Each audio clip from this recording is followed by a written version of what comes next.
ये देखो फिर से शुरू होगी। मैं तो परेशान हो गई हूँ इस लड़की से। क्या हुआ माँ, क्यों इतना गुस्सा कर रही हो? गुस्सा न करूँ तो क्या करूँ, कब से आवाज लगा रही हूँ लेकिन इन महारानी को सुनाई ही नहीं दे रहा है। अरे माँ तुम भी, ये देखो मैंने कितनी अच्छी डिजाइन बनाई है। मेरा दिमाग इसी में लगा हुआ था, शायद इसीलिए तुम्हारी आवाज सुनाई नहीं दी।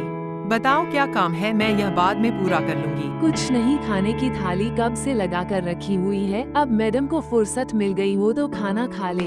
इतना कहकर रिया की माँ चली जाती है। फिर अरे इतने गुस्से में क्यों हो भाग्यवान? अब आप ही समझा लीजिए, अपनी लाडली बेटी को मेरी तो एक नहीं सुनती है। हाँ तुम पर ही तो गई है। आपको मजाक सूझ रहा है और यहाँ दिमाग खराब है। बस सारे दिन मेहंदी की डिजाइन बनाती रहती है और कुछ सूझता ही नहीं है इसे।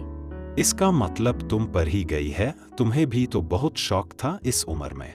हाँ, पर मैं घर के सभी काम करके ही करती थी, पर इस लड़की ने तो खाना पीना भी छोड़ रखा है। रिया की माँ उसकी शिकायत उसके पापा से कर ही रही थी कि रिया आ जाती है। क्या बनाया है माँ? खुशबू तो बहुत अच्छी आ रही है। और पिताजी, क्या बात हो रही है? बस ऐसे ही लाडली तुम्हारी माँ के हाथ के बनाए हुए खाने की तारीफ कर रहा था। कमल ने जाकर रिया को राज की फोटो दिखाई। रिया को लड़का पसंद आया। उधर राज को भी रिया पहली ही नजर में पसंद आ गई थी। कुछ दिनों बाद दोनों की शादी हो जाती है। दोनों के दिन हंसी खुशी व्यतीत हो रहे थे। फिर एक दिन राज के मैनेजर का फोन आता है। वो उसे बताता है कि फैक्ट्री में आग लग गई है और सब कुछ जल गया। इस सदमे से राज ने तो बिस्तर पकड़ लिया। अब तो उन्हें किराए के मकान पर रहना पड़ रहा था। लेकिन रिया ने हार नहीं मानी।